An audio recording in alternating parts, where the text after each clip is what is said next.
Ok, donc le programme que l'on a dans le module, l'objectif, c'est d'essayer de vous donner un aperçu au domaine de la microbiologie qui ne concerne pas les bactéries.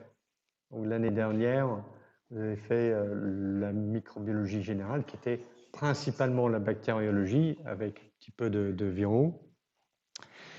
Alors, dans le module, on va faire de la virologie pendant cette CM, ça c'est moi. Un peu de parasitologie, c'est une introduction avec Madame Alvarez de l'UFR Pharma. 5 cours de mycologie par Madame Mouratou.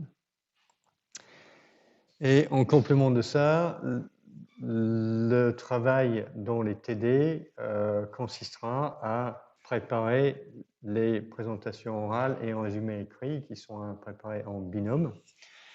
Et je ne sais pas si vous avez regardé sur Madoc, mais il y a sur Madoc, dans la partie TD, un fichier PDF avec les instructions pour les TD.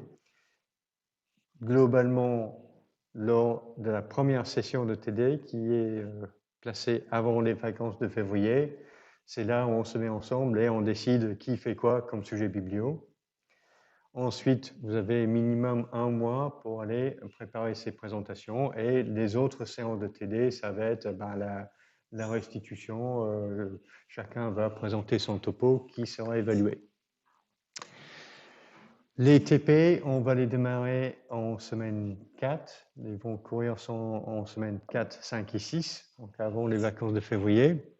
Et l'idée, c'est de donner quelques introductions aux techniques de base en virologie, suivre une infection virale en culture cellulaire.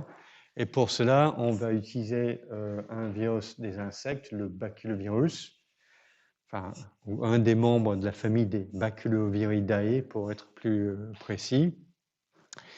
Et ça, c'est intéressant parce que c'est un virus qui est utilisé en biotechnologie pour produire les protéines recombinantes. Et certains vaccins, comme par exemple le vaccin contre la Covid de Novavax, est produit en système baculovirus. Donc pour la partie parasitologie mycologie, ça sera l'observation et l'identification sur l'arbre. Ah oui, un autre truc que l'on fait avec ça, c'est ce qui n'est pas à négliger, c'est-à-dire que dans la séance de TP, on aura 8 ou 9 binômes qui font exactement le même manip et vous allez récupérer des données quantitatives. Donc pour exploiter ça, l'idée c'est que vous allez les mettre en commun sur un tableur partagé sur l'UN Cloud.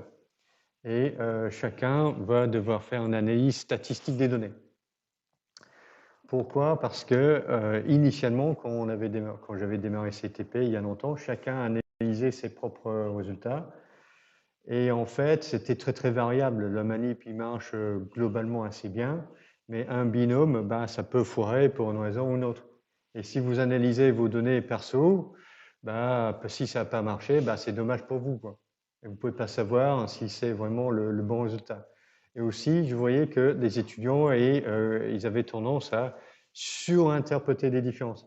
Si j'avais un truc qui était à 100 ici dans une condition et à 110 dans une autre condition, j'avais plein de gens qui me disaient « Ah voilà, ça augmente de 10%. » Et en fait, vous ne pouvez pas savoir sans connaître la variabilité dans la mesure.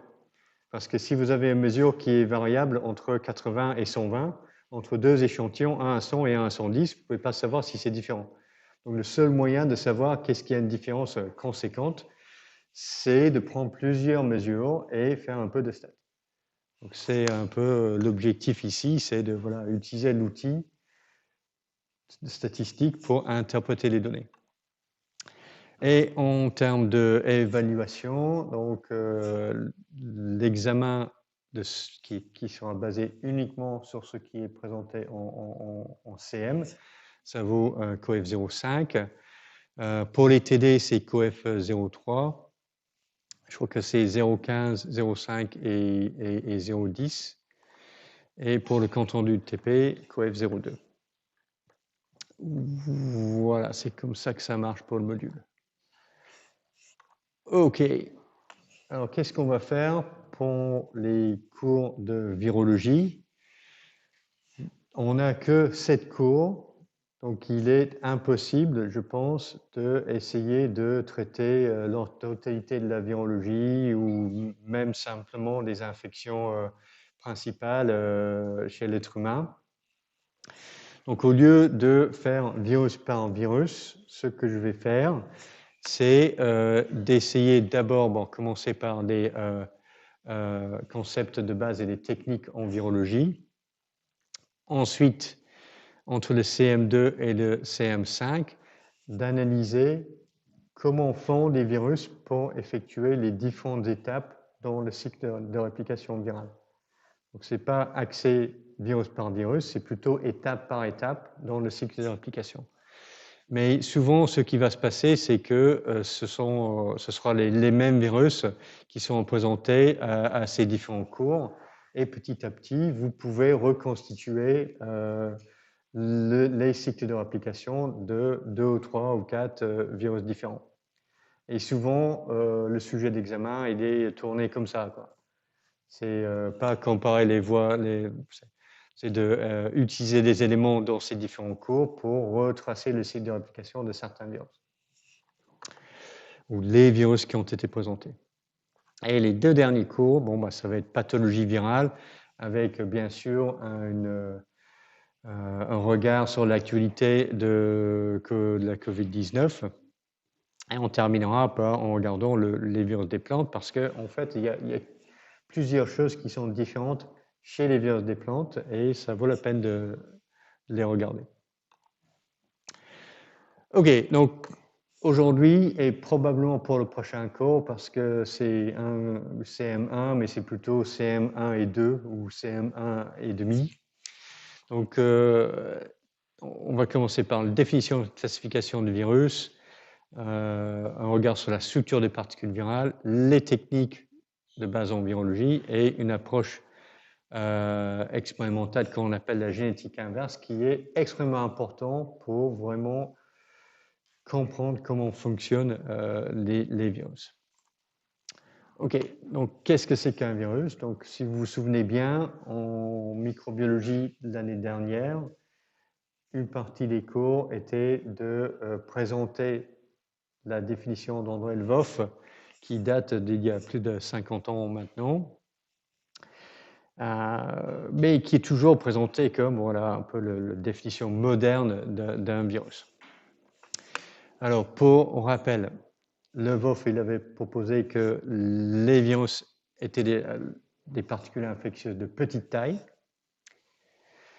qui avaient tous un mode de vie parasitaire.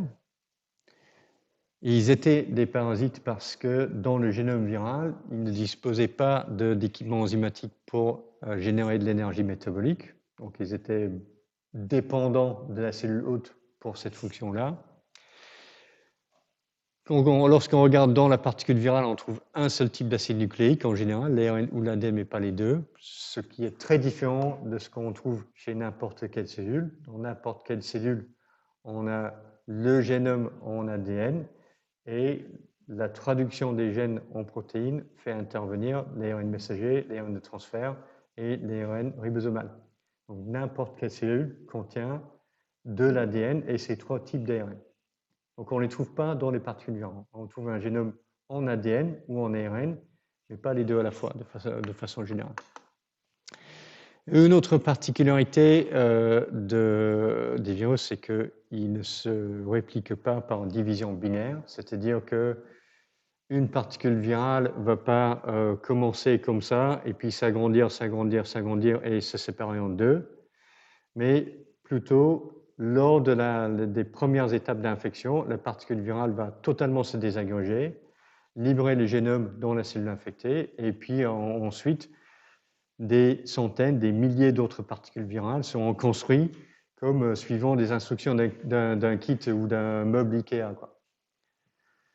Donc, le mode de réplication des virus, c'est vraiment très différent de ce qu'on voit chez les cellules. Et le dernier point, qui n'était pas dans les critères de Lvov, c'est que lorsqu'on regarde dans le génome de tous les virus connus jusqu'à présent, on ne trouve pas de gènes codant pour les ARN ribosomales. Et ça, c'est toujours vrai, et c'est quelque chose qui démarque totalement les virus des cellules. Et ça, c'est assez étonnant parce que l'ARN ribosomale, c'est la molécule la plus conservée dans le reste du vivant, qui permet de faire une classification globale englobant nous, des poissons, des bactéries et des archéobactéries. Mais les virus sont en dehors de cette classification. Donc, et on peut considérer que, et ça c'est un microbiologiste à l'Institut Pasteur, Patrick Forter, qui a proposé ça, on peut considérer que l'histoire de la vie, c'est une sorte de guerre qui dure plusieurs milliards d'années entre les réplicateurs de nucléiques acides, d'acides nucléiques qui possèdent des ribosomes, c'est-à-dire la vie cellulaire, et des réplicateurs sans ribosomes, qui sont les virus. Et les virus ils sont totalement obligés de parasiter des cellules afin de pouvoir produire des protéines virales sur les ribosomes cellulaires. Donc ça, c'est la base du mode de vie viral. OK, donc un virus ou une particule virale, c'est une petite particule composée de protéines, éventuellement avec une enveloppe, avec de l'acide nucléique à l'intérieur.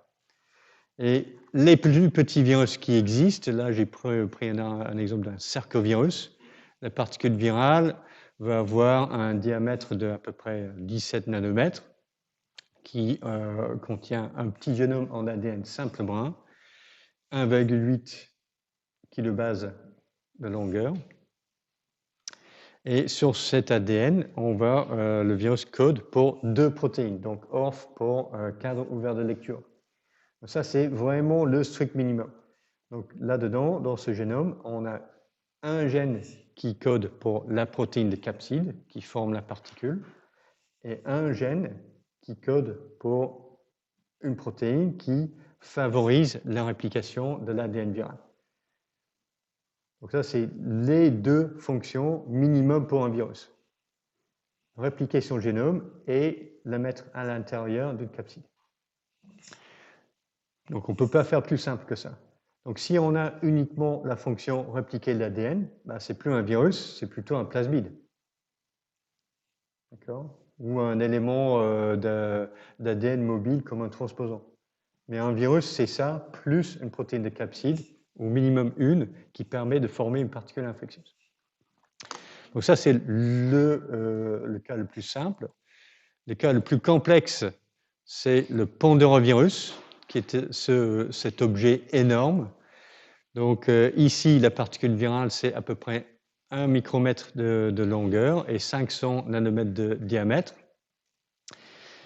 C'est une particule avec une structure complexe. Ça, on peut le voir en microscopie optique. Ça, non. Et la particule est composée de plus d'une centaine de protéines. Le génome est énorme, 2,5 mégabases en ADN double brun, et qui code pour 2500 gènes, à peu près. Donc le génome ici est plus complexe que le génome de nombreuses petites bactéries. Et néanmoins, c'est un virus, il ne code pas pour un ribosome, et lorsqu'il infecte une cellule, cette particule-là va se dégréger et désagréger et reformer d'autres particules par un processus de réplication virale. Donc ça, c'est vraiment un exemple extrême, et la grande majorité des virus sont néanmoins, respectent les critères de Lvov avec une particule qui a moins de 250 nanomètres de diamètre. Mais il y a quelques exemples chez ce qu'on appelle les virus géants. Donc ça, ce sont les 2 extrêmes du monde viral, le plus simple et le plus complexe. Et il n'y a aucune relation entre la complexité de la particule virale et la complexité de l'hôte qui sont infectés. Donc le pandorovirus, je pense que ça infecte des amibes, en tout cas des eucaryotes unicellulaires, tandis que le PCV2, c'est pour le cercovirus porcin 2, il infecte des porcs, donc un mammifère, organisme multicellulaire complexe. mais avec un tout petit génome et une particule virale très très simple. Ok, donc ça c'est les extrêmes du monde viral. Et on connaît, je sais pas, plusieurs milliers d'espèces de virus qui affectent différents types d'organismes. Alors, l'agence qui essaye de classer la totalité des espèces ou de souches de virus identifiées, c'est le ICTV, the International Committee on the Taxonomy of Viruses. Et depuis 2 ou 3 ou 4 ans, ils proposent une nouvelle taxonomie de virus qui essaye de les regrouper au maximum les différentes espèces. Donc, ils essayent de établir une classification vraiment linéaire avec 1, 2, 3, 4, 5, bon, 6, 7, 8 niveaux, allant du royaume ou de la super royaume au royaume, phylum, classe, ordre, etc. Donc, et à la base, on a des espèces de virus. Donc, par exemple, lorsqu'on a un nom comme ça en italique, quelque chose, virus, ont des noms séparés, ça c'est une désignation au niveau de l'espèce. Donc, le Human Respiratory Syncytial Virus, ça fait partie du genre des pneumovirus. Donc, cette fois-ci, quelque chose, virus, mais en attaché. Donc, ça, c'est une désignation au niveau du genre.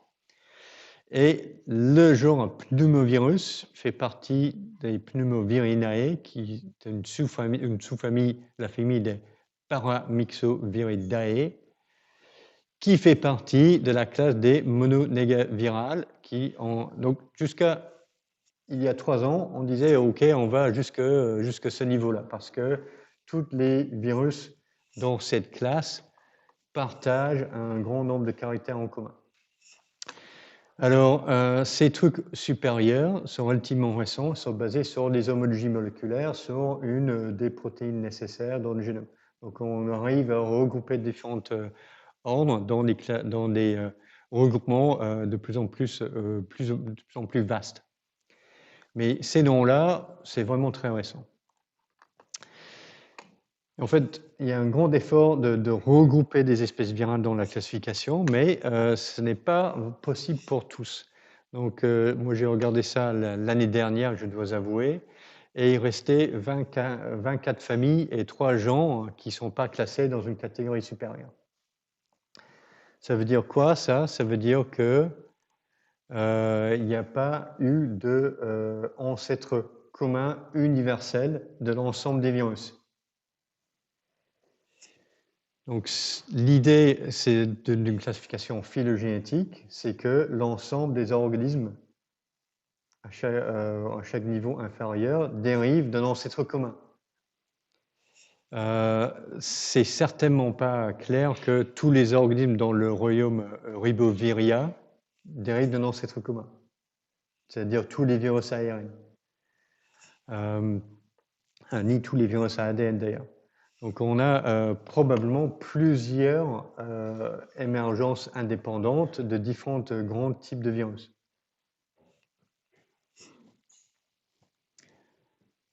Donc, ça, c'est la classification systématique des virus avec cette nomenclature qui est certainement bien utilisée jusqu'au niveau de l'ordre et au-dessus, ça commence à être employé.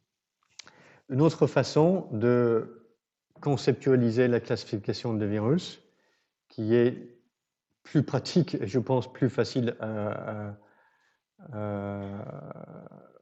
mémoriser, c'est d'essayer de les classer par leur type d'acide nucléique.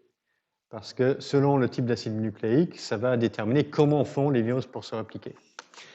Et la première distinction, c'est de séparer les virus avec un génome en ADN des virus avec un génome en ARN.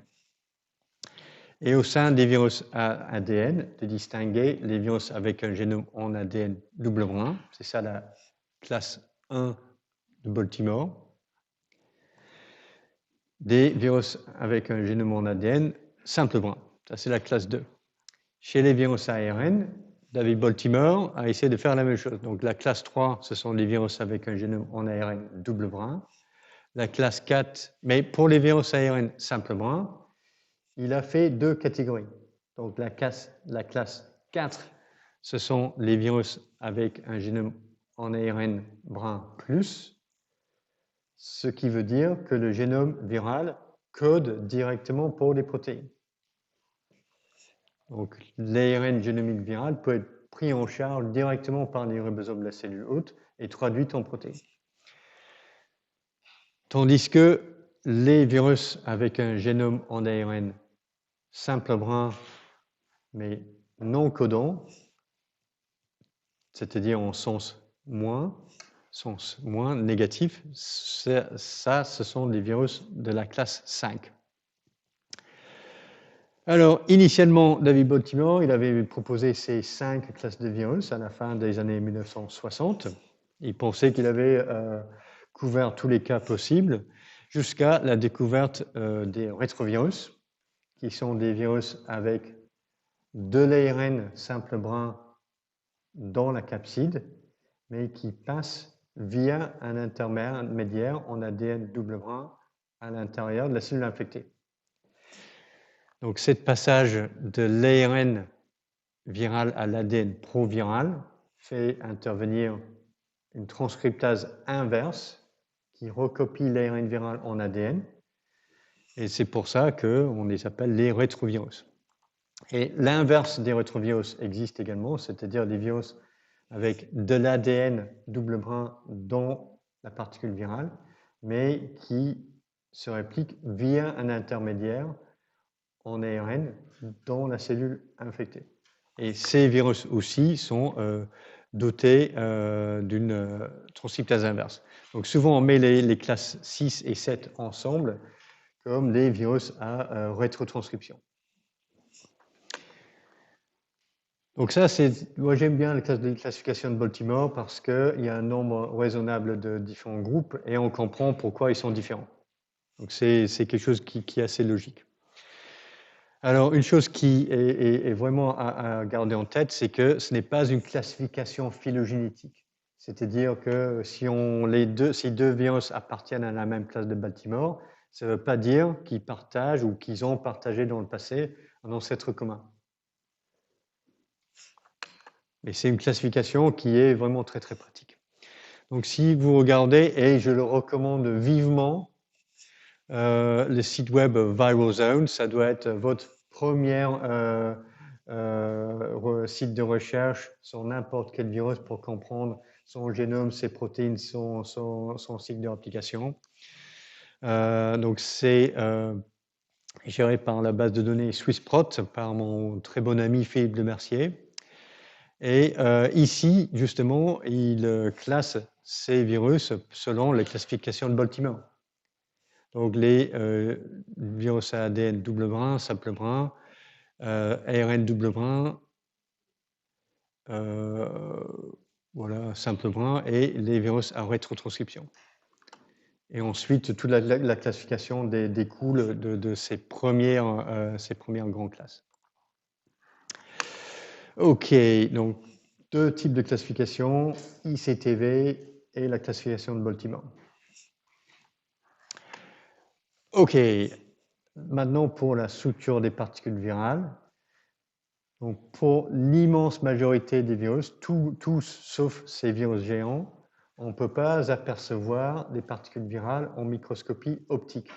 Donc pour les voir, il faut utiliser des techniques plus poussées. Et tout d'abord, la microscopie électronique était appliquée pour voir les virus pour la première fois dans les années 1940. Ensuite, pour avoir un modèle plus précis de la structure des différentes protéines virales, on peut utiliser la cristallographie à rayons X, parfois pour des particules virales entières, ou alors pour les différentes protéines virales qui forment la particule. Donc ça, c'est une structure en cristallographie à rayons X d'une particule virale entière. Et ici, c'est une représentation de l'hémagglutinine du virus de la grippe dont la partie extracellulaire a été, dans la structure de la partie extracellulaire a été résolue en cristallo. Donc pour d'autres virus, notamment pour des virus enveloppés, la plupart du temps, la suture est assez désordonnée sur l'enveloppe. Donc on ne peut pas déterminer la structure de la particule complète par la cristallographie en rayons X, mais on peut faire appel à la cryomicroscopie électronique pour avoir une modélisation en 3 dimensions de la totalité de la particule. Donc moi, je ne suis pas un spécialiste des approches structurales, mais de façon générale, ce que l'on fait, c'est qu'on prépare, on purifie des particules virales, on va les mettre dans de l'eau vitrifiée, donc c'est congelé, sur un plan, et on va tourner le plan comme ça devant le microscope électronique. Donc on va récupérer plusieurs observations de la même particule, tournées de différentes façons devant le faisceau d'électrons et l'objectif. Puis à la fin, on peut reconstituer la structure tridimensionnelle de la particule. Donc ça, ce sont des particules du VIH avec des nucléocapsides coniques à l'intérieur, l'enveloppe lipidique à l'extérieur en bleu avec les glycoprotéines GP120 que l'on peut apercevoir à l'extérieur de la particule virale et ce qu'on appelle la matrice en jaune qui est entre ces deux couches-là. Donc avec ces approches-là, on peut visualiser la structure des particules virales. Donc, comment sont fabriquées des particules virales? Bon, d'une part, il existe des virus qu'on appelle non enveloppés ou nus, qui sont constitués uniquement d'acide nucléique à l'intérieur, entourés d'une couche de protéines qu'on appelle la capside. Et de l'autre côté, il existe pas mal de virus enveloppés, qui sont constitués de l'acide nucléique à l'intérieur, protéines de capside ou nucléocapsides autour de l'acide nucléique, puis une enveloppe, c'est-à-dire une bicouche lipidique dérivée des membranes de la cellule hôte. Donc chez les virus nus, on voit deux types d'architecture, des particules virales en bâtonnet avec une symétrie hélicoïdale et les particules virales avec une structure sphérique qui ont une symétrie écosaédrique. Donc deux types d'architecture de capsides de base. Chez les virus enveloppés, on a des virus enveloppés de structure simple. Donc ça, c'est nucléocapside hélicoïdal entouré d'une enveloppe. Chez les Rhabdoviridae, comme le virus de la rage. Ah, j'aurais dû vous montrer un autre truc. Donc sinon, on a aussi des virus avec une capside icosaédrique autour d'une membrane. Ça, c'est aussi une structure simple. Et on a aussi des virus enveloppés avec une structure complexe, notamment des grands virus à ADN, comme les poxvirus ici. On a une double membrane.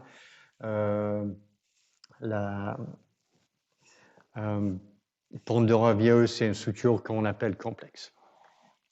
Et donc, on a pu visualiser ces structures en microscopie électronique et le nom de plusieurs familles virales a été désigné à cause des caractéristiques des particules virales en microscopie électronique. Donc, les Coronaviridae, c'est parce que la glycoprotéine de spicule à la surface forme une sorte de couronne autour de la particule.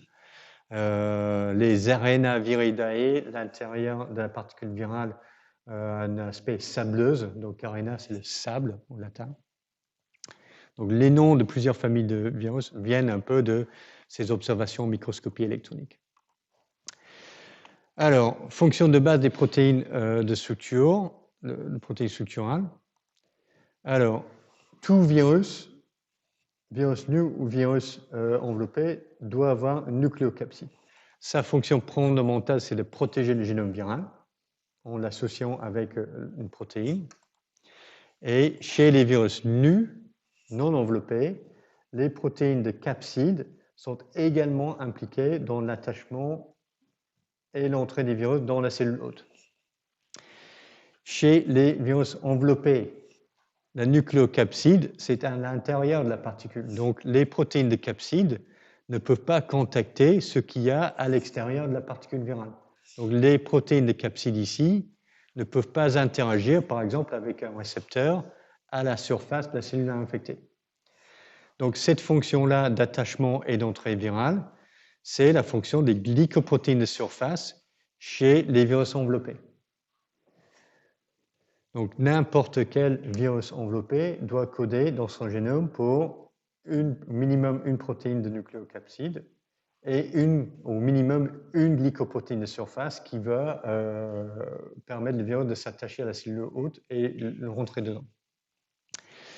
Et souvent, chez des virus enveloppés, on trouve des protéines de matrice et de tégument qui sont entre ces deux couches-là, entre la nucléocapside et l'enveloppe. Donc, les protéines de matrice ou de tégument peuvent avoir un rôle structural, c'est-à-dire chez les rhabdovirus ici, on a la nucléocapside à l'intérieur, l'enveloppe à l'extérieur, et ce qui les colle ensemble, c'est la protéine de la matrice, qui garde tout, qui maintient un lien structural entre l'enveloppe lipidique et la nucléocapside. Et à l'extérieur, on a les glycoprotéines enveloppe.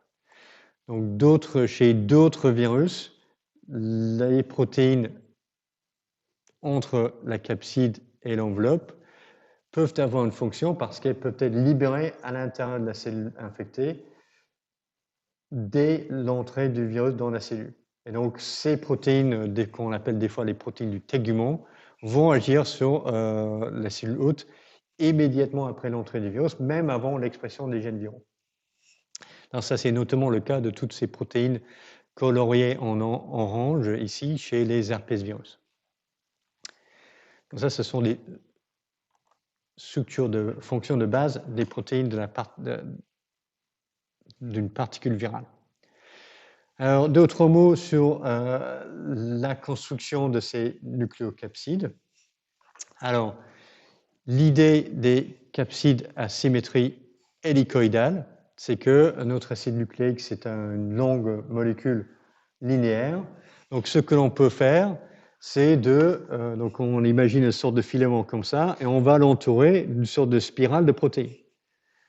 Donc le virus va produire des centaines ou des milliers de copies d'une protéine de nucléocapside qui vont former une sorte de tube ou une spirale autour de l'acide nucléique. Et le grand exemple classique de cette organisation, c'est le virus du mosaïque du tabac, qui a un génome en ARN, et la particule virale est composée de l'ARN génomique et à peu près 2000 copies de la protéine nucléocapside qui forme un bâtonnet rigide. Donc ça, c'est une structure que l'on retrouve chez de multiples virus des plantes. Virus nus avec un capside hélicoïdal uniquement chez les plantes. Chez les virus des animaux, on a plusieurs virus enveloppés qui possèdent une nucléocapside à symétrie hélicoïdale. Donc, des fois, on voit que toute la particule virale a une forme allongée, comme par exemple ici le virus Ebola. Chez d'autres virus, là, on a une enveloppe et une particule virale qui est plutôt sphérique, mais qui renferme nucléocapside hélicoïdale, mais qui est flexible, qui est roulé sur lui-même comme une pelote de laine. Donc ça, c'est le virus de la rougeole, là. OK, donc voilà, nucléocapside hélicoïdal. Donc l'autre façon de protéger l'acide nucléique par les protéines de capside, c'est de ne pas imaginer que notre acide nucléique va être linéaire en 2 dimensions, mais de le considérer comme un fil que l'on peut rouler sur lui-même en 3 dimensions. Et cet acide nucléique roulé en 3 dimensions, on peut l'emballer dans une structure plutôt sphérique. Donc chez les virus à capside icosahèdrique, les protéines de capside forment des structures creuses, à peu près de la forme d'un sphère. Donc on a ici les protéines de capside qui forment un ballon creux. Et l'acide nucléique viral, ça va être à l'intérieur ici. Alors, on peut former ce type de structure avec 60 copies d'une protéine de capside. Mais avec ce type d'architecture, on est limité à des petites particules. Donc, si on veut fabriquer une particule plus grande, il va falloir associer de plus en plus de protéines virales pour faire des particules qui sont de plus en plus grandes.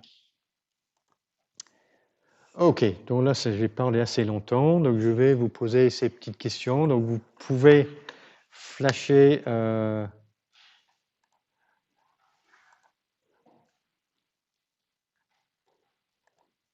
le QR code et voter pour ces différentes options.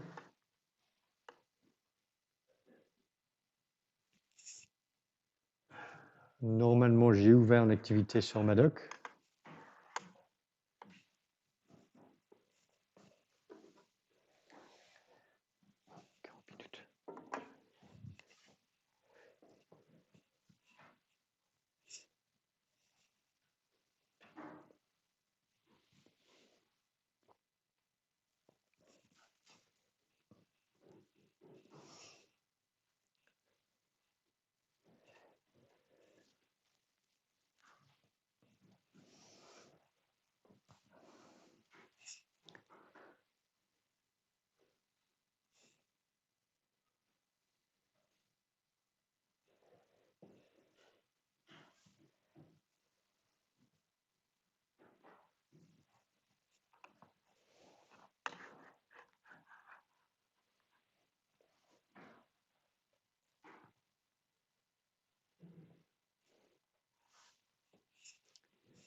Tout le monde a envoyé son choix.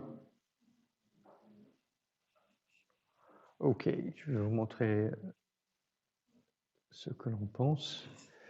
Ok. I come back. Oh. C'est bizarre ça. Ah, il est.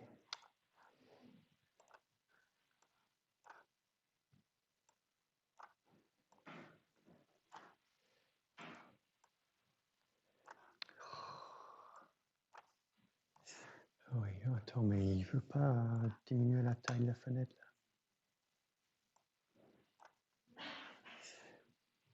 Ok. Voilà, c'est ce que vous avez envoyé comme résultat. Ok, question 1, on peut éliminer les particules virales par infiltration? Non. Ok, les virus vont passer à travers le filtre. Et d'ailleurs, c'est souvent la première étape dans la purification de particules virales. On élimine tous les débris cellulaires, des bactéries qui peuvent traîner, et les virus vont passer à travers le filtre. 2, on peut déterminer la structure d'une particule virale enveloppée par cristallographie au rayon X. Bah non. Donc l'enveloppe sera désordonnée et ne peut pas cristalliser. Les particules ne pourront pas se cristalliser. Donc ça, c'est plutôt la cryomicroscopie électronique qui permet de visualiser, d'avoir une structure tridimensionnelle des particules virales enveloppées. Certaines particules virales sont plus grandes que des bactéries. La 4e question, ça c'est oui, ok, ça c'est bon. Et la question 3, les virus nus sont plus résistants aux détergents que les virus enveloppés. Et la plupart, vous n'avez pas eu, mais ça c'est vrai, ça. C'est vrai et c'est très important. Donc, je n'avais pas présenté ça, mais vous pouviez le déduire par vos connaissances en biochimie, n'est-ce pas? Donc l'enveloppe, c'est une bicouche lipidique. Et donc les bicouches lipidiques sont sensibles aux solvants et aux détergents. Et souvent, quand on discute de ça, des étudiants disent oui, mais on va enlever l'enveloppe, mais ça ne va pas détruire le virus. Et ça, c'est vrai. Mais en fait, une fonction essentielle pour le virus, c'est la glycoprotéine de l'enveloppe, qui est responsable de l'attachement et de l'entrée du virus. Donc, si on élimine l'enveloppe avec un détergent, bah, la capside et l'acide nucléique à l'intérieur, ça restera intact. Mais en fait, ce sera non infectieux parce qu'on n'a plus de glycoprotéines d'enveloppe, le virus ne peut plus infecter personne. Or, chez un virus non enveloppé ou nu, bah, la capside est très stable, c'est en protéines. Un traitement par détergent, ça va juste le laver, il va être bien propre après. Donc ça, c'est très très important pour les moyens de lutte contre différentes infections virales. Parce que le virus de la grippe, le SARS-CoV-2, ce sont des virus enveloppés et on peut les inactiver par un simple lavage des mains au savon ou passer un gel hydroalcoolique. C'est très efficace pour ces virus-là. Pour les rotavirus, par exemple, ou les adénovirus, qui sont on va dire juste les rotavirus, qui sont les virus nus qui provoquent des gastro-entérites, un lavage simple des mains ou de surface, ça ne suffit pas pour inactiver le virus. Donc il faut un traitement chimique plus sévère, ou un traitement à l'eau de javel, des choses comme ça, pour vraiment inactiver ces particules virales. Donc ça, c'est un truc très important qui dépend vraiment de la biochimie de base de l'enveloppe ou de la particule virale. Ok, donc pour revenir à nos nucléocapsides icosahédriques, la question, c'est de comment former une particule sphérique à partir de triangles ou de pentagones. Donc, une structure avec 20 faces triangulaires, c'est un icosaèdre. Une structure avec 12 faces pentagonales, c'est un dodécaèdre. Mais en fait, en termes de symétrie, les deux structures sont équivalentes. Parce que au centre de chaque face d'un dodécaèdre, on a un axe de symétrie de valeur 5, et c'est ce qu'on a sur les sommets de l'icosaèdre. Sur chaque sommet du dodécaèdre, on a un axe de symétrie de valeur 3, et c'est ce que l'on a au centre de chaque face de l'icosaèdre. Donc en termes de symétrie, c'est à peu près la même chose. Et donc si on trace une ligne entre le centre de chaque pentagone pour les rejoindre, on finit par tracer 20 faces triangulaires. Donc les particules virales, s'ils sont construits de 12 faces pentagonales, 12 pentamères, ou 20 trimères, on peut toujours les considérer comme possédant une symétrie icosahédrique. Ce n'est pas deux choses différentes. Alors, ça devient intéressant si on veut fabriquer des particules virales plus grandes, parce que si on veut rendre cette particule-là plus grande, on peut rajouter des hexagones. Et ça va nous donner quelque chose comme ça, là. C'est comme un ballon de foot. Donc, on a un pentagone au sommet et un hexagone aux faces. Puis, on peut rajouter de plus en plus. Et en fait, c'est comme ça que les capsides icosahédriques des virus sont constitués. On aura toujours 12 pentamères et un nombre différent de hexamères. Et ça va former des particules de plus en plus grandes et de plus en plus complexes. Et donc ça, c'est vrai dans n'importe quelle structure géodésique. Donc le Buckminster fullerene, qui est représenté ici. Donc on a du carbone qui forme des pentamères et des hexamères, des pentagones et des hexagones. C'est vrai pour un ballon de foot. C'est vrai pour cette sorte de balle avec lequel le tigre céleste joue. Là, si vous regardez bien, c'est composé d'hexagones, mais de temps en temps, il y a un pentagone là-dedans. Et c'est vrai ici, là, ça c'est à la cité de la séance, on a des structures en hexagone et de temps en temps, on a un pentagone. Donc on a toujours besoin de 12 pentagones pour fermer la structure. Sinon, si on en a 0, ça restera ouvert. Si on n'a que 6, il n'y a qu'un côté qui sera fermé et l'autre côté restera ouvert. Alors, cette construction d'une structure sphérique avec 12 pentagones et un nombre différent d'hexagones peut être résumée par ce qu'on appelle le numéro T. Alors, le numéro T, c'est d'essayer d'imaginer que notre particule virale, où la structure est composée d'une matrice d'hexagones, et de temps en temps, là où on a des sommets de notre structure, on va poser des pentagones. Et sur cette matrice, on a deux axes, l'axe K et l'axe H. Et le numéro T va résumer combien de pas je dois franchir sur l'axe H et sur l'axe K. Donc ici, pour passer de ce pentagone-là à celui-là, je dois passer 1, 2, 3, 4 pas sur l'axe H et 2 pas sur l'axe K. Et on peut résumer ces deux mesures, H et K, par le numéro T. Et le numéro T, c'est H au carré plus HK plus K au carré. Dans notre cas ici, ça va être 16 plus 4 plus 8, donc 28. Et donc ça va résumer les dispositions des pentamères par rapport aux hexamères à la surface de la capside. Alors,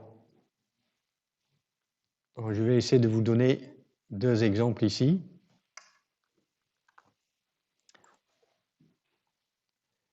OK. Voilà, c'est ça.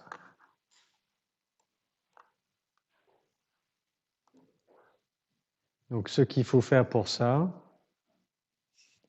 c'est de réparer les pentamères, les pentagones au sommet, et trouver combien de pas il faut aller sur une direction, combien de pas il faut aller dans une autre direction. Vous voulez que je vous montre comment faire pour celui-là et puis vous ferez le deuxième? Ou ça va comme ça?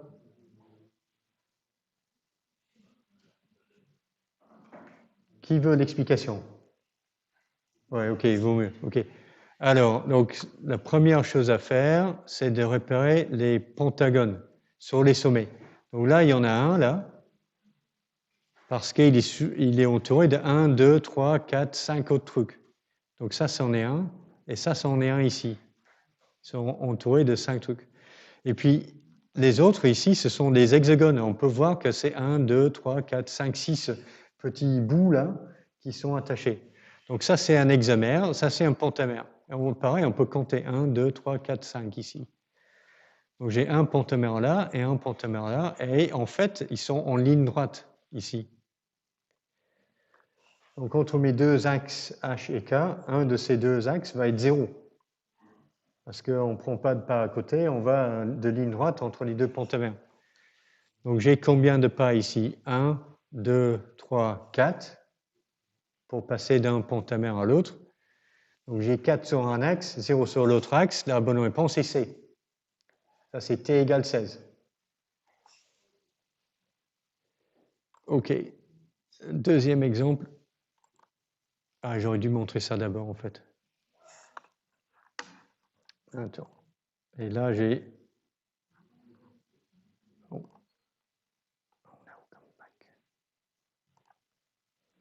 Je vais aller trop loin. Donc, regardez-moi ça. Et j'ai fait sortir les axes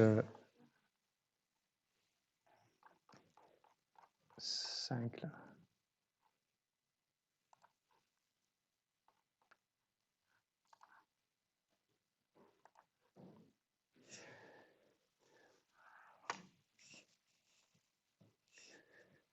N'hésitez pas à discuter avec le voisin pour...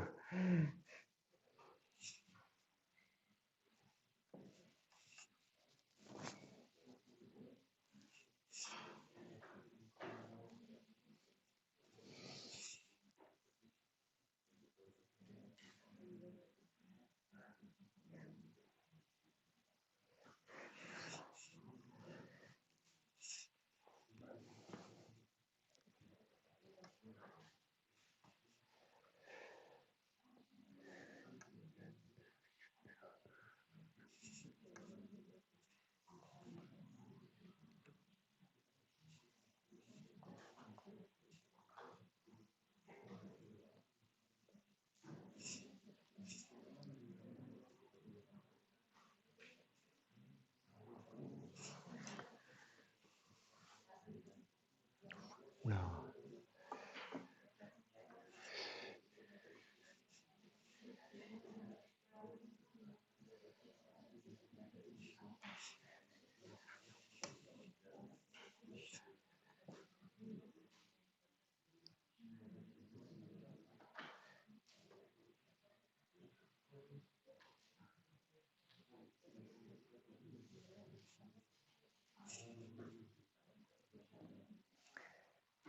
Total des votes, 9.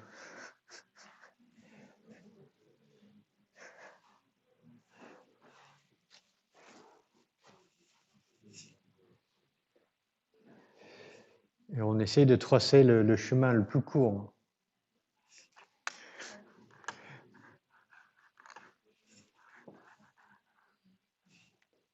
Évidemment, si je fais hop, hop, hop, hop, hop, hop, hop, hop, hop, hop, hop, hop, hop, ça fait beaucoup de pas. Donc on essaie de tracer le chemin le plus court. Ok, on va voir ce que vous pensez. Voilà les votes. Et c'est t égale 7, c'est ça la bonne réponse. Pourquoi? Parce que si on regarde bien, on ne peut pas passer en ligne droite là. En ligne droite, ça passe comme ça. Donc il faut 2 pas sur cet axe et 1 pas sur l'autre axe. Donc h égale 2 et k égale 1. Donc on a 4 plus 2 plus 1. Donc t égale 7 ici. Ok, donc voici pour le numéro t. Ah, j'avais... Bizarre. Ok, bon. Bon, je vais pas... Ok, donc... Quel est l'intérêt d'avoir ce numéro t? Bon, bah, c'est important pour les gens qui font de la cristallographie sur des particules virales parce que cela permet de résoudre les structures. Et de façon générale, plus le numéro t est élevé, plus la particule va être grande parce qu'on aura plus de hexagones dans le truc. Et si on regarde, plus notre numéro t augmente, plus la capside est grande. Ça, c'est le diamètre de la capside ici. Et de façon générale, plus le génome peut être grand aussi. Donc si on a un grand numéro t, on va avoir un grand capside, on peut impacter un grand génome. Sauf ici. Donc là, on a le numéro t qui augmente, la taille, le diamètre de la capside qui augmente, mais le génome ici, chez les Abadnaviridae, le virus de l'hépatite B, c'est plus petit. Pourquoi?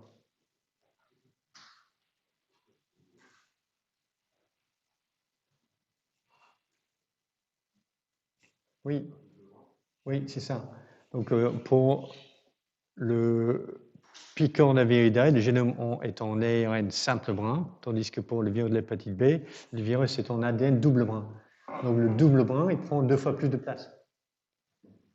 Donc c'est pour ça. Donc si on tient en compte simple brin, double brin, la relation entre la taille de la capside et la taille du génome tient assez bien. Ok, donc jusque-là, on a considéré les particules virales comme des sortes de structures théoriques avec des pentagones et des hexagones mis ensemble, mais il s'agit de structures en protéines, et ces protéines ont une structure particulière. Et chez les capsides icosahédriques, un domaine que l'on retrouve très très fréquemment, c'est ce qu'on appelle le domaine beta barrel jelly roll, qui est une structure majoritairement en feuillet bêta, qui forme une sorte de brique, une trapézoïde qui est rigide. Donc c'était identifié d'abord chez les structures du virus de la poliomyélite. Regardez bien ça en 1985, donc c'est un vieux truc maintenant. Et ces briques peuvent s'associer soit en pentamère pour former un pentagone au sommet des capsides, soit on peut avoir 6 copies ou 6 domaines beta barrel jelly roll pour former ce qu'on appelle un hexone, donc un hexamère qui forme une face hexagonale. Et donc c'est l'association des pentamères et des hexamères de domaines beta barrel jelly roll qui permettent de former des capsides de tailles différentes. Donc le beta barrel jelly roll est un domaine de structural qui est retrouvé uniquement dans les capsides virales. Donc ça, j'ai regardé ça. En fait, le beta barrel jelly roll existe chez d'autres protéines cellulaires, mais en fait, les domaines beta barrel jelly roll chez les virus font une sorte de sous-population à part dans cette famille structurale. Donc cette phrase-là est vraie à moitié, quoi. Et donc c'est pas tout à fait exact de dire que ce domaine structural n'existe pas chez les protéines cellulaires. Ok, donc là on a vu la classification, la structure des virus. On a une vingtaine de minutes pour regarder les techniques de production, détection et quantification des virus. Donc on terminera probablement pas ça, mais ça vaut la peine de commencer au moins. Alors, système de production de virus. Donc pour n'importe quel virus, il faut lui donner un hôte sur lequel il peut se répliquer. Et les premiers systèmes employés, c'était des organismes entiers, soit des animaux, soit les plantes, soit des œufs embryonnés. Donc, les animaux entiers, c'était ce qui a permis à Pasteur de cultiver le virus de la rage. Les plantes entières, c'était la première façon d'étudier le virus de mosaïque du tabac, donc au fin du 19e siècle. Et dans les années 1930, on a pu cultiver les virus sur des œufs embryonnés. Donc YFV, c'est le virus de la fièvre jaune. Et le vaccin qu'on utilise actuellement, c'est toujours une souche atténuée qui pousse sur les œufs embryonnés. Donc c'est toujours un système de production utilisé. Alors ça, ce sont des systèmes de production complexes, très difficiles de comprendre ce qui se passe au niveau moléculaire sur un système comme ça. Donc pour comprendre vraiment les détails de la réplication virale, il a fallu utiliser et développer des systèmes de matériel d'hôte plus simples, c'est-à-dire des cellules en culture. Donc pour les bactériophages, les virus qui se répliquent chez les bactéries, ben ça c'était simple parce qu'on sait cultiver les bactéries depuis plus de 150 ans. Pour les virus eucaryotes, c'était plus complexe. Il a fallu inventer la culture cellulaire d'abord afin de permettre d'étudier ces virus de façon plus poussée. Donc un des premiers virus qui a été adapté à la culture cellulaire, c'est le virus de la poliomyélite. Et la capacité de le faire répliquer en culture cellulaire, c'est ce qui a permis de préparer le vaccin.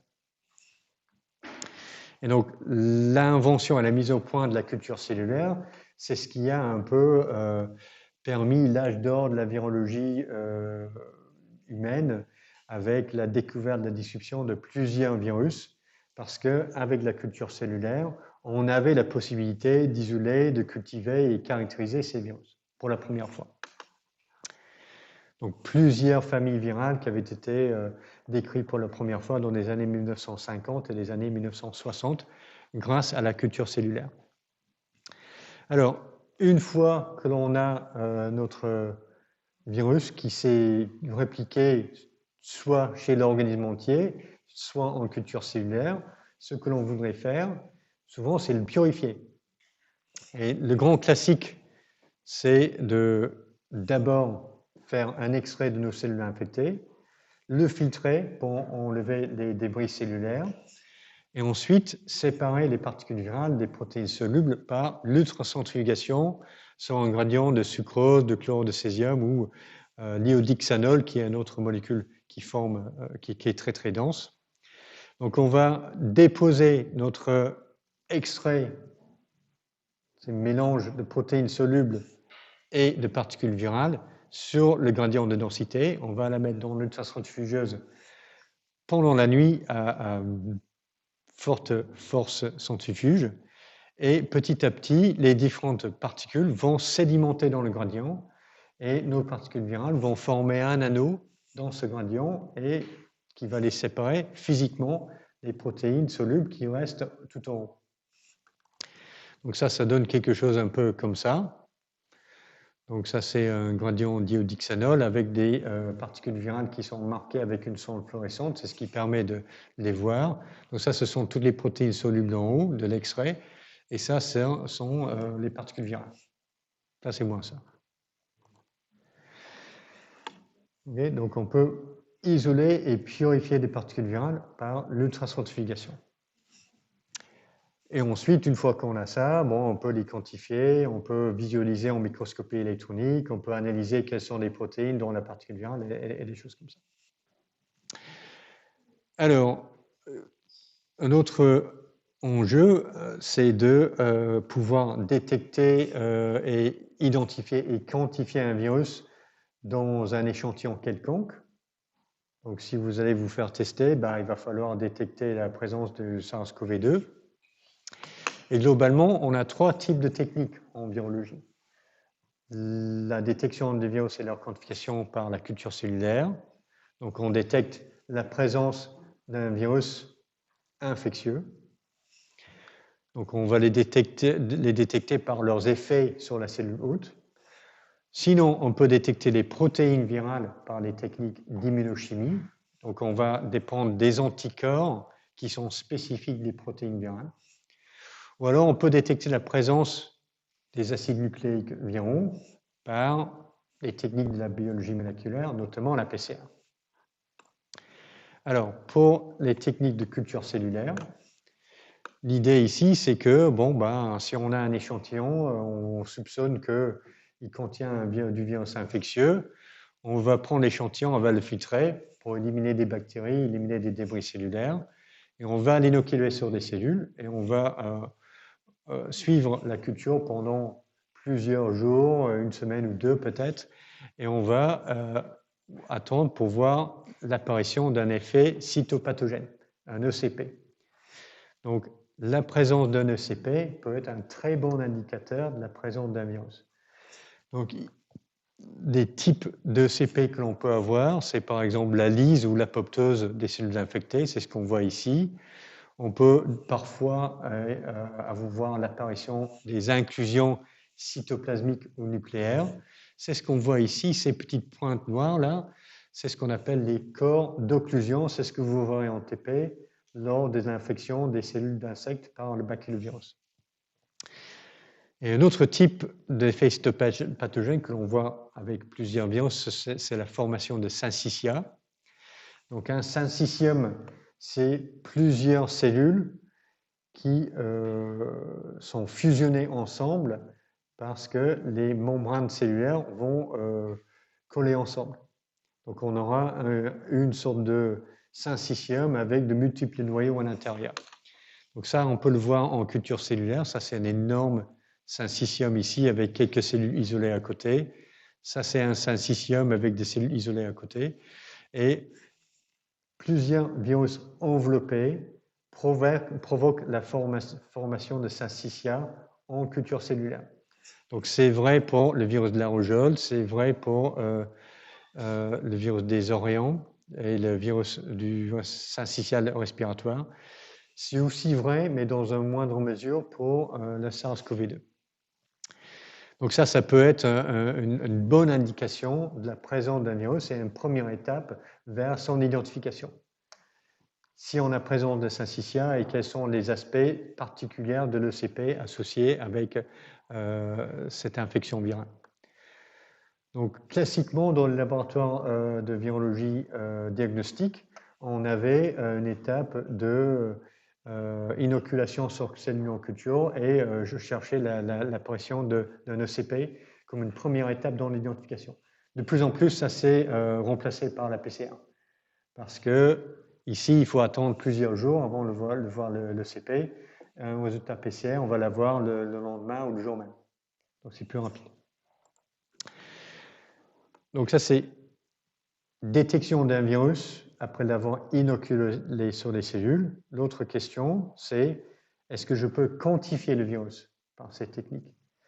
Et on a deux façons de le faire avec un système en culture cellulaire. Je vais juste faire ça et puis on va finir pour aujourd'hui. Donc la première, c'est le titre unité formant plage. Donc l'idée ici, c'est qu'on va prendre notre échantillon, on va préparer une série de dilutions de 10 en 10. On va inoculer 1 ml, par exemple, de chaque dilution sur des cellules et on va le couvrir d'un agarose molle pour empêcher le virus de circuler librement après le premier tour d'infection. Donc on remet ça dans l'incubateur pendant quelques jours, une semaine, 10 jours, quelque chose comme ça. Et petit à petit, on va avoir l'apparition de plages de lyse dans notre monocouche cellulaire. Là où notre échantillon est peu dilué, toutes les cellules vont être infectées et lysées. Là où notre échantillon est très très dilué, on aura 0 plage de lyse. Et à un moment donné, on va avoir un nombre de plages de lyse que l'on peut dénombrer. Donc ici, j'en ai 1, 2, 3, 4, 5, 6 plages de lyse à la dilution 10-5. Et on avait inoculé 1 ml par boîte, par puits. Donc ça me donne un titre de 6 fois 10 puissance 5 unités formant plage par ml. Donc ça c'est direct, mais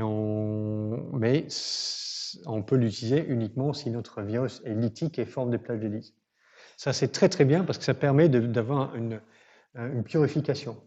En bactériologie, c'est extrêmement important de commencer avec une colonie isolée parce qu'on sait qu'on a la colonie dérive d'une seule bactérie à la base, donc on a une souche pure. C'est la même chose pour les virus. Si on purifie à partir d'une plage de lyse, tous les virus dans cette plage de lyse ont dérivé du même clone viral. Donc c'était une technique très très importante pour obtenir des lignées, des souches clonales de virus. Ce n'est pas une sorte de mélange qui pouvait avoir différentes choses dedans, différents génomes et différentes espèces de virus éventuellement. Donc l'autre technique de quantification de virus infectieux en culture cellulaire, c'est la technique de TCID50. Cette fois-ci, on commence avec une série de dilutions en cascade de 10 en 10, mais on va inoculer par exemple 6 réplicas à chaque dilution. On met notre plaque en culture, pareil, plusieurs jours, une semaine ou deux, et ensuite on va identifier les puits avec un ECP. Donc là où c'est gris, c'est-à-dire toutes les cellules sont saines, normales à l'intérieur de ces puits. Là où j'ai mis des puits blancs, ça veut dire que là dans le puits, il y a quelques cellules infectées. Ce n'est pas 100% de cellules infectées dans le puits, c'est quelques cellules infectées. Et la mesure, c'est quelle est la proportion de puits infectés à chaque dilution. Donc on va faire un graphique avec la proportion de puits infectés ou le pourcentage de puits infectés en fonction de la dilution. Et on va trouver là où on a eu 50% des puits infectés. Pas 50% des cellules dans le puits, 50% des puits, c'est-à-dire 3 sur 6 avec un ECP. Donc ici, ça va interpoler à 3 fois 10 puissance 5. Et ça, c'était les TCID50, dont le 0,1 ml que j'avais ici. Donc ça va me donner 3 fois 10 puissance 6 TCID50 par ml. Alors, le TCID50 et la PFU sont toutes les deux des mesures du nombre de particules infectieuses dans un échantillon. Et ils sont assez comparables si on les a titrés sur la même lignée cellulaire. D'accord ? Dans ce cas-là, on peut dire qu'en gros, une TCID50, c'est à peu près équivalent d'un PFU. Donc si on a ça, c'est très très utile parce que ensuite, ce que l'on peut faire, c'est calculer ce qu'on appelle la MOI, la multiplicité d'infections, lorsqu'on démarre des infections dans le laboratoire. Donc la MOI, c'est le ratio entre le nombre de particules virales infectieuses et le nombre de cellules que l'on a dans la plaque ou le puits de culture. Donc ici, on a 1, 2, 3, 4 cellules et 1, 2, 3, 4 particules virales infectieuses. Donc la MOI est égale à 1. 4 particules virales, 4 cellules. Alors, on considère que l'interaction entre une particule virale en suspension dans le milieu et une cellule, c'est aléatoire. Donc si on a une MOI égale à 1, bah, de temps en temps, on aura une cellule qui fixe 2 particules virales en même temps, et de temps en temps, on aura des cellules qui vont être non infectées. Donc, globalement, donc on peut calculer ça avec une formule et on peut voir que si on veut qu'au moins 99% des cellules dans le pli soient infectées, il faut mettre une MOI égale ou supérieure à 5. À ce moment-là, OK, toutes les cellules sont infectées. Si on est à un MOI égale 1, bon, on a peut-être quelque chose comme 70% des cellules infectées. Mais à 0,1, on peut considérer qu'on a 10% des cellules infectées, 0,01, on a 1% des cellules infectées dans le pli, des choses comme ça. Alors, ouais, on va faire ça après, là, on va faire ça la prochaine fois. Ça va être un peu pour se réveiller. Alors, quelle est l'utilité de faire ça? Ben, l'utilité, c'est de pouvoir effectuer des expériences qui sont reproductibles en culture cellulaire. Parce que l'effet du virus sur les cellules va des fois dépendre sur la quantité que l'on met. Et selon le type de manip que l'on veut, on veut utiliser des MOI différentes. Donc si on veut que notre virus se réplique plusieurs fois, et effectue plusieurs cycles de réplication, on va utiliser un MOI faible. Et c'est ce qui va permettre d'amplifier le virus en culture. Donc si par exemple on veut tester l'activité d'une molécule antivirale sur sa réplication, on va typiquement utiliser un MOI faible, ce qui va permettre le cycle d'effectuer plusieurs cycles de réplication. Et donc là, on va le mettre virus seul et virus avec inhibiteur, on va les quantifier à différents temps après, mais on démarre avec un MOI faible pour permettre le virus de se répliquer librement. Donc ça, c'est typiquement les manips que l'on va faire avec une MOI faible. En revanche, si j'arrive là, si on utilise une MOI forte, typiquement, c'est lorsqu'on veut analyser les étapes d'un seul cycle de réplication. Pourquoi? Parce qu'on peut considérer qu'on a synchronisé les infections. Si toutes les cellules dans le pli sont infectées dès le jour 0, ensuite, ils commencent tous leur processus d'infection en même temps. Donc, si on veut savoir combien de temps il faut pour tuer une cellule, exprimer telle ou telle protéine virale, des choses comme ça, on va utiliser une MOI forte pour ce type de manip. D'accord? Donc, une façon de travailler générale en virologie, c'est on purifie notre virus, on va titrer le stock en TCD50 ou en PFU par ml. Une fois qu'on a le stock, on peut l'utiliser dans différents manips avec des MOI qui sont précis et que ça permet de faire des manips qui sont reproductibles d'une fois à l'autre.